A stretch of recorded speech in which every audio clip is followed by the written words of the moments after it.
मोसमी फळं आणि भाज्या नेहमीच खायला हव्या. या फळभाज्या खाणे आपल्या आरोग्यासाठी खूप महत्त्वाचे आहे. कारण सीझनल फळे व भाज्या नैसर्गिकरित्या पिकलेल्या असतात. त्यामुळे त्यात जीवनसत्त्वे, खनिजे अशी पौष्टिक मूल्ये जास्त असतात. ती पचायला सोपी असतात, रोगप्रतिकारशक्ती वाढवतात आणि सीझनमध्ये असल्यामुळे अधिक चविष्ट आणि सुगंधी असतात. तर अशाच एका हंगामी भाजीपासून आपण एक नवीन पदार्थ तयार करणार आहोत. चला तर मग करूया स्वीटकॉर्न समोसा. या व्हिडिओमध्ये मी तुम्हाला स्वीटकॉर्न, ज्याला आपण मक्याची कणीसुद्धा म्हणतो, याचे आरोग्यदायी गुण सांगणार आहे. म्हणून हा व्हिडिओ शेवटपर्यंत बघा. समोसाची पारी तयार करण्यासाठी मी 1.5 वाटी मैद्यात थोडंसं ओवा, चवीला मीठ आणि 1 छोटी वाटी तेलाचे मोहन घालून एकजीव करून घेत आहे. तुम्हाला हा समोसा आणखीन हेल्दी करायचा असेल तर तुम्ही मैद्याच्या ऐवजी गव्हाची कणिकसुद्धा घेऊ शकता. तेल मैद्यामध्ये व्यवस्थित मिक्स झाल्यावर थोडं थोडं पाणी घालून उंडा मळून घ्यायचा. मैदा जास्त घट्टही नाही मळायचा आणि जास्त सैलसरही नाही मळायचा. आपण पोळ्यांसाठी मळतो त्यापेक्षा हे पीठ थोडंसं घट्टच मळायचं. हे बघा किती छान उंडा मळून तयार झालेला आहे. आता मी याला 15 मिनिट झाकून रेस्ट करायला ठेवत आहे. हे बघा 1.5 वाटी मैद्यासाठी मी अर्धा ग्लास पाणी वापरले आहे. आता आपण समोसाच्या आतला मसाला तयार करायला घेऊया. ज्यासाठी 2 टेबलस्पून धणे, 1 टेबलस्पून सोप आणि अर्धा टेबलस्पून जिरे सुके भाजून घ्यायचे आणि याची मिक्सरमधून जाडसर भरड करून घ्यायची. आता एका पॅनमध्ये तेल गरम करायचं, त्यात मोहरी घालायची. मोहरी तडतडली की यात बारीक चिरलेली हिरवी मिरची आणि कढीपत्ता घालून थोडंसं होऊ द्यायचं.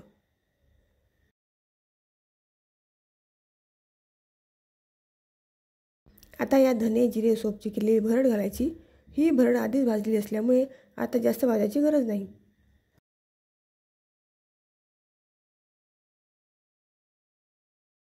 ही थोडीफार भाजली गेली की यात तुमचे चवीपुरतं लाल तिखट आणि हळद घालायची. हे मसाले जळणार नाही याची काळजी घ्या आणि गॅसचा पॉवर कमीच असू द्या.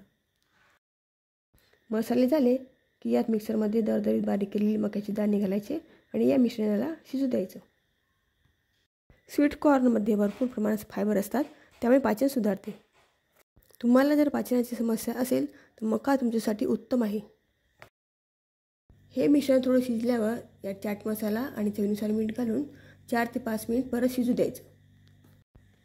हे मिश्रण तुम्हाला आता ड्राय वाटत असेल, पण कॉर्न शिजताना त्याचे ज्युसेस सोडतो आणि मऊसूत होतो.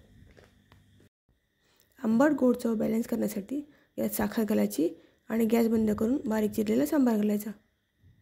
हे मिश्रण तयार आहे. मिश्रण थोडंसं थंड झालं की समोसे करायला घ्यायचे.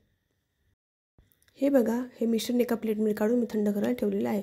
तुम्हाला जर घाई असेल तुम्ही फ्रीजमध्ये सुद्धा ठेवू शकता याला. मैदा छान मुरला आहे. आता याची आपण पोळ्यांसाठी करतो तसेच साधारण मध्यम आकाराचे गोळे करून घ्यायचे आहे. तुम्ही जर 1.5 वाटी मैदा घेतला त्यात मध्यम आकाराचे 12 समोसे होतात.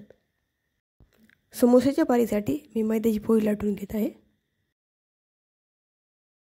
पोळीची थिकनेस एवढी असायला हवी. ही पोळी 2 भागामध्ये कापून घ्यायची, कारण एका पोळीपासून 2 समोसे तयार होतात. हे बघा, याप्रमाणे समोसे भरून घ्या. समोसे उघडू नये म्हणून काठांना पाणी लावायचं आणि पिठ्ठ बंद करायचं.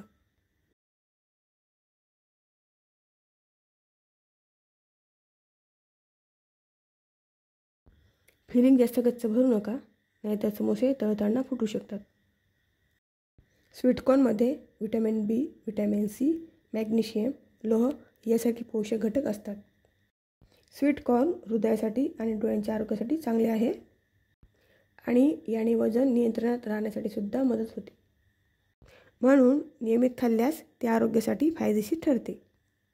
हे बघा, तुम्हाला परत एक समोसा करून दाखवत आहे. हे बघा, पारीची एक बाजू अशी फोल्ड करायची, त्याची वरच्या बाजूला पाणी लावून दुसरी बाजू त्यावर चिटकवायची आणि खालच्या बाजूने सारण भरायचं. सारण खूप जास्त प्रमाणात भरू नये.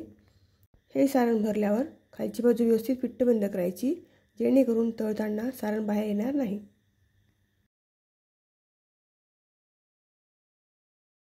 हे बघा, याप्रमाणे हा समोसा घट्ट दाबून बंद करायचा. तुम्हाला अशा हेल्दी आणि युनिक रेसिपी बघायच्या असतील तर माझ्या चॅनलला सबस्क्राईब करायला विसरू नका. तुम्हाला ही रेसिपी आवडली असेल तर या व्हिडिओला लाईक आणि शेअर नक्की करा. हे बघा, याप्रमाणे मी सर्व समोसे तयार करून घेत आहे. तेल मीडियम टेम्परेचरवर गरम झालेलं आहे. तर एक एक करून तेलामध्ये समोसा सोडायचा आहे. तेलाचं टेम्परेचर जास्त नसावं, नाहीतर समोसे करपतील. तुम्ही बघू शकता, तेल परफेक्ट टेम्परेचरवर गरम झालेलं आहे. तेलामध्ये एकाच वेळेस जास्त समोसे सोडू नये, कारण जर तेलात एकाच वेळेस जास्त समोसे सोडले तर तेलाचं टेम्परेचर कमी होणार आणि समोसे तेलकट होतील. 5 मिनिट समोसे एका बाजूने होऊ द्यायचे. 5 मिनिट झाल्यावर पलटून घेऊन दुसऱ्या बाजूने सुद्धा छान गोल्डन ब्राऊन होईपर्यंत तळून घ्यायचे.